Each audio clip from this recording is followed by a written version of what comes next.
Hello, this is Distracted Lord, and welcome to Totally Accurate Battlegrounds-ish. And I am going to be talking about, well, how I play this game. I think it's a good way of doing it. It tends to result in me not doing too badly, so I guess that makes it a good thing to do. And the reason I say Totally Accurate Battlegrounds-ish is because I'm not actually playing it when I'm talking here. I'm currently just talking here, and the clips you are seeing on your screen are nothing to do with me talking and have been recorded before I'm doing the talking, because talking while playing Totally Accurate Battlegrounds isn't the greatest idea you could have, and also I can't demonstrate everything. But let's get on with the video. So the first section is about jumping from the vans, and if you haven't played the game, this won't be too helpful for you. But if you've played the game and you know how it works, like you've played the game recently, because they have recently been doing a lot of updates, so if you haven't played the game for a while, you might want to go back to it, because it's not necessarily very different, it's a very better, there you go, very better game. Yes, that's grammar for you. But so we're starting off with where to go. So the place that people seem to think is the obvious answer is going to the first big place you can find. And the only problem with that is that there's lots of other people that do that. And that means that you might go there and you might get a nice gun and then you get killed. You might kill a few people first and then you're dead. And if you're playing in a lobby with about 50 people, you're probably going to come about 40th. And that's not really the aim of the game, is it? The aim of the game is to... Well, actually, what is the aim of the game? Let's just not get into that, because there are then a whole lot of questions that get raised by that. But, so you don't go to somewhere really popular, you wait a bit and you go to some small places like Circle Town, which is in the game at the moment. I used to go to places like Gym or Military Place from TABG, oldish. There have been many olds for this game, much old. It's quite an old game. Yeah, anyway, so you go somewhere that's not, don't go to like some random house in the middle of nowhere, because then you might not even find any loot at all, and that's not really going to help you win.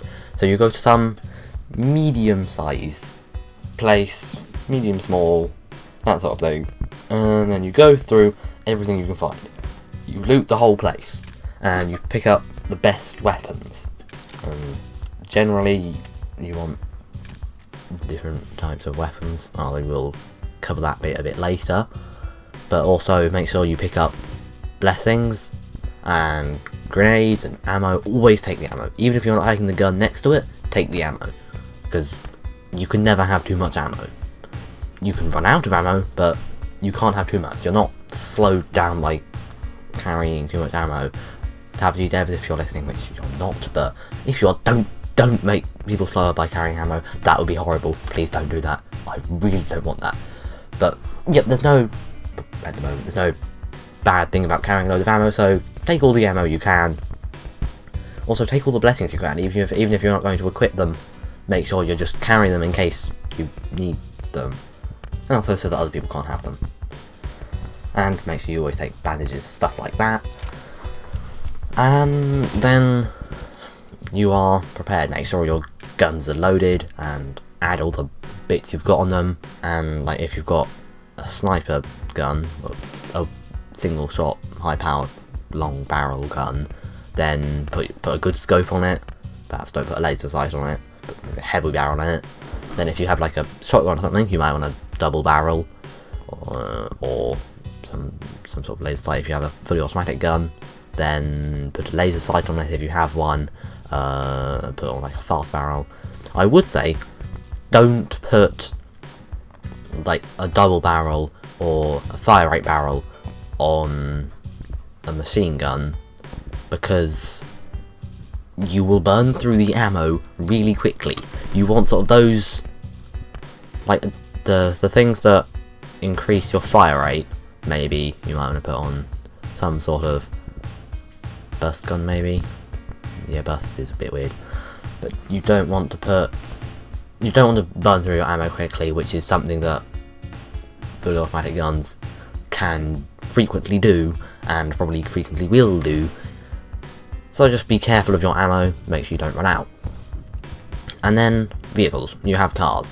Currently, at the moment, they are camper vans. That changes around frequently. So yeah, they were originally cars, and then they changed to weird wagon things, and now they're camper vans.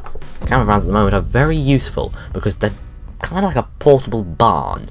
You can drive them. You can sit 9 friends in them because they have many seats. I think there's 9. Maybe there's 8. Yeah, there's enough seats for a couple of squads, and then you can stand inside them, use them as a defensive position to shoot from.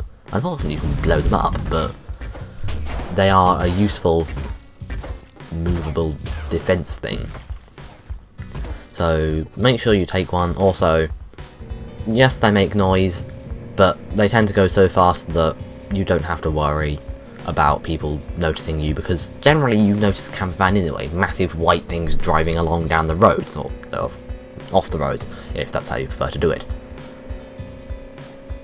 Also, sometimes you end up with, you see really laggy camper vans driving along, and with all the bits flying off them at weird angles and much lag going on. Stay away from those.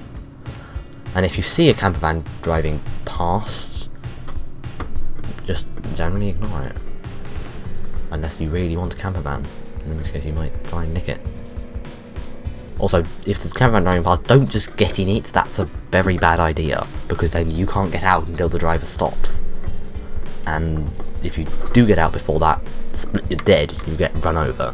So don't try and jump in other people's cars, basically. Also, they tend to shoot you. People don't particularly like it when you jump in their cars. My second section then is about when you're in combat, when you're actually having a fight, what guns you should use when and where. So, fully automatic guns, shotguns, those sort of things are close range. You want to be close to people, you want to sneak up on people, or do some other way of getting close to them without being killed, to get near them so you can get them and do lots of damage quickly before they kill you. But other things like single shot, things like Garand, which is a rifle, you want to put a nice big scope on it and stay a bit back. If you're in a squad, then perhaps your friend can go in and distract them while you snipe them, because sniping is quite good if you can get a hit. Those sort of guns like the Winchester and the Garand do a lot of damage if you get a hit, and they are quite accurate. It's just people move, and that's annoying. Much easier if people just sit still. Unfortunately, people don't stand still, so yeah, that's just a bit of a problem for you. So I personally prefer standing back and sniping people without them shooting me, basically. Whereas if I'm running, I tend to get killed because I'm not the best at quick accuracy. I would rather use a scope and make sure I've got a good line on them before I fire my weapon. And yeah, there are also a whole bunch of special weapons, like things that glow neon. Generally you want to pick them up, because generally they're quite good. They're like, some of them are based off normal guns, like there's a Mossberg 5000, which is like a Mossberg 500, just it's better. So it's a shotgun, by the way, if you're wondering. Generally things, you can tell what sort of gun it is by what ammo it takes. Like something that takes big ammo is probably a more high-powered, long-range thing, whereas something that takes small ammo is probably either a pistol or a P90. P90s are amazing, by the way. Love P90s. Stargate told me that. P90s are great. Also, I have learned that from experience. Use P90. And normal ammo is sort of everything in the middle. Also, shotgun ammo is what shotguns use. But there's not that many shotguns. There's like, how many shotguns can I think of? I can think of 4 shotguns in the game. There are probably more I don't know much about, but off the top of my head, I can think of 4. That's the Arnold double barrel shotgun, the Mossberg 500, and the Mossberg 5000. Yeah, the shotguns are the most common things in the game. Although I guess there are some weird, not quite shotguns, like the sniper shotgun. Sniper shotgun is good. It's not glowing neon, but it's a special weapon and is good. So if you see one of those, pick it up. And then we have blessings. So yeah, if when the blessing is on the ground, it actually tells you what it does. I can't go through all the blessings because there's like 20 odd different types of blessing, and I don't even know them all. But yeah, it tells you what they do. Most of them are self-explanatory. There's a few weird ones that you sort of just have to try. Also, if you go to the shooting range, you can find them all there and you can work out what they do. That's a good idea, so you know what the blessings do. But more self-explanatory, and you want to have them. And of course, legendary is better than epic, is better than rare, is better than common, and you want the better ones. But also depending on what you're doing. Like if you're just picking up weapons, you might want some speed and some jump, whereas if you're going to go into combat, you might want some regeneration or some shield. So if you have too many blessings, you can swap them around and have the things that suit what you're doing. And then you have grenades, and grenades are kind of goodish. A lot of the grenades are fairly self-explanatory, like stun grenades, they stun things, they make things go white and go boom. Normal grenades go boom. Dynamite is terrible, don't use dynamite. Dynamite, you throw it, and then about 10 seconds later it blows up and does damage, by which point someone's going, ooh look, dynamite, I'm going to walk slowly away from it. Ooh look, it blew up and didn't do anything. Dynamite's not the most useful, but a lot of them are fairly self-explanatory. Wall grenades, at the moment, make towers. Walls, towers, same thing, right? And launchpad grenades, launch pads, which you can use to fly. Then there are some special ones, like the bouncy grenade, which bounces. Dummy grenades makes dummies. Cluster dummy grenade makes a bunch of dummies. Cluster grenade, standard cluster grenade, makes a bunch of explosions. Bombardment grenade, well actually no, first I will talk about the orbital strike grenade, which is the most powerful single item in the game, I believe. Because it basically just makes a massive, like, 50-meter wide area goes boom, and everything in it dies, pretty much. If you're near the edge, it doesn't kill you, but if you're in the middle, splat, you're dead. And then there's the bombardment grenade, which is basically like a cross between the cluster grenade and the orbital strike grenade. It goes boom and makes a bunch of little things which then get sort of mini orbital striked just quickly. So like things come down from the sky and go boom, boom, boom, boom, boom, and then more things come down from the sky and go boom, boom, boom, boom, boom, boom, boom again. So there's a lot of boom with that one. Also, it's a bit delayed, so once you throw it, it then sits there for a bit, and before you actually start getting explosions. Then I think perhaps the most interesting grenade in the game is the orbital tase grenade. It's like the orbital strike grenade, just everything inside the region gets tased instead of blown up.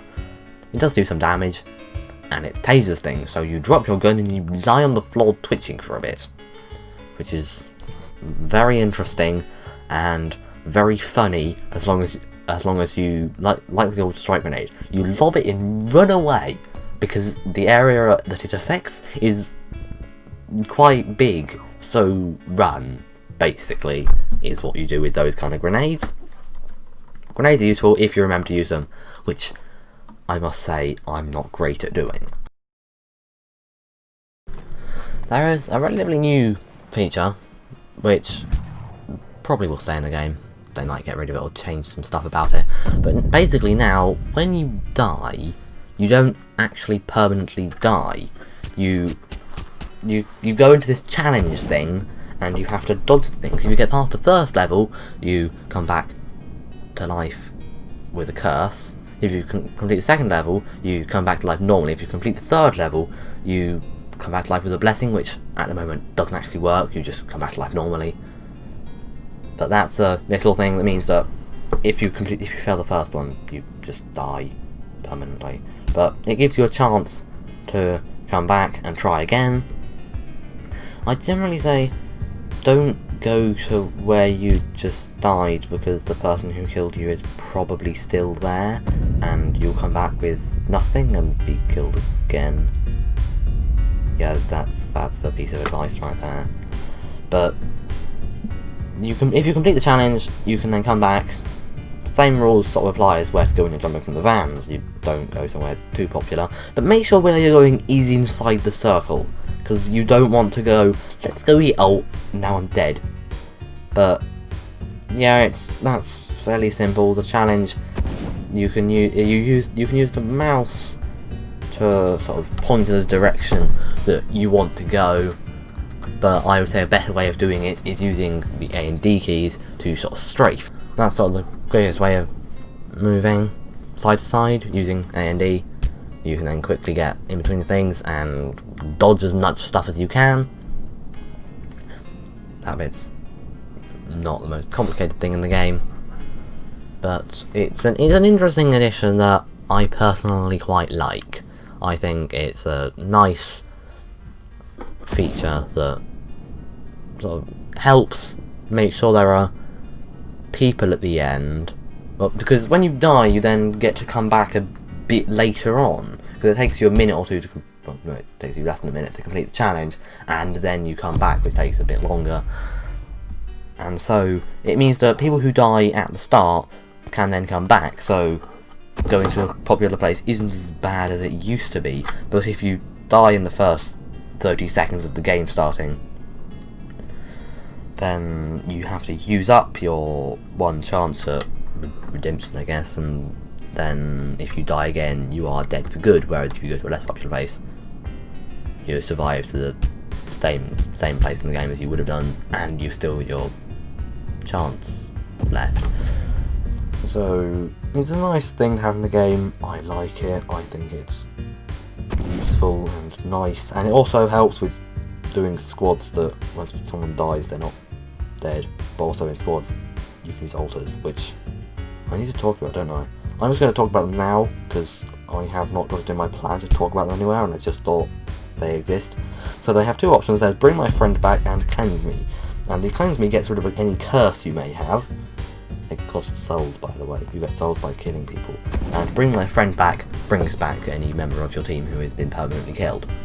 So death isn't permanent in this game. You die once, you get a chance. You die again, if you've got a good team, you've got another chance. So death really isn't permanent. And then even once you've lost the battle entirely, you're still back alive again to try again. So death really means nothing in this game, doesn't it? Anyway, altars are useful, but you need souls and then you need to get to an altar. So if you come back to life, you can now cleanse yourself, which you didn't used to be able to do. So how lovely for you. So the final section is about teamwork, and the teamwork in this game is called squads mode. Woo! I think it's like that in a lot of battle royale games. Not that I play a lot of battle royale games. I mainly play TABG. That's the only battle royale game I've played really for any length of time. But you can play in squads. I believe you can go up to 4. I've never actually managed to play with 4 people, so I'm not entirely sure, but I think it's 4. And you can do teamwork, and you can either run all around like silly people and basically just play on your own and all go to separate places, and then once one of you gets down, the other one can't revive you, because if you're playing as a team, if one person gets killed, they don't permanently... I'm going to have to stop using permanently when I'm talking about death, because I was going to say when they permanently die, but in this game you don't permanently die ever at all. So when someone gets killed, they are then downed rather than being sent to the challenge, and if you can get there in time, you can heal them back up, and it says helping friend up. And then they stand back up again, and they have 15 health. Meaning, if you're on a squad and you're on less than 15 health, you get your friend to kill you and then revive you, and ta-da, you've gained some health. But that's a bit of a cheat. But you can go in separately, and that's not the best way of doing it, because then you might as well just be playing on your own. So I say go to one place together, then you can help each other if you get down, and there is strategy you can do. So you could all sort of be playing people with guns, variety of guns, you sort of all play the same sort of thing, or you could go and make one person, say the person with the machine guns, and one person the person with the snipers, and one person the person with maybe the shield and the healing grenades, and perhaps the other grenades as well, because they might not have that much work. Yeah, you can sort of develop strategies for it. Generally you want to do that. That gives you more chance if you're working as a team well together, then you're gonna do better. That's kind of expected, I guess, but if you can work together as a team well, you can do better. There used to be a solo mode. There isn't anymore. The only mode you have is squads, meaning even if you are on your own, you're still actually against people who are in teams. But of course, you're up against teams of 1, 2, 3, and 4, and you never really know. And I kind of like that. If you see a person, you can't just kill them and go, aha, I've killed this person, now I can stand here and loot their body for eternity until the walls come along. You sort of go, I've killed this person, I'll do some quick looting, and then I'll make sure they don't have a friend nearby who's going to try and get their vengeance, because that way you get yourself killed, because people don't particularly like it when you kill their friends. So you have to be careful, and you never know what bigger team they're in, and I think that's nice. You're always on your edge, which is kind of... The game is kind of a bit of paranoia all the time. You're permanently worried about whether you're going to be shot. But teamwork, when you're in a team, is far more fun than when you're on your own. I speak out of personal experience. Being a team, far more fun. Teamwork's good. Do teamwork. But that is going to be it for this video, so thank you very much for watching. Don't get distracted, go subscribe now, and make sure that notification bell is on, and until next time, goodbye.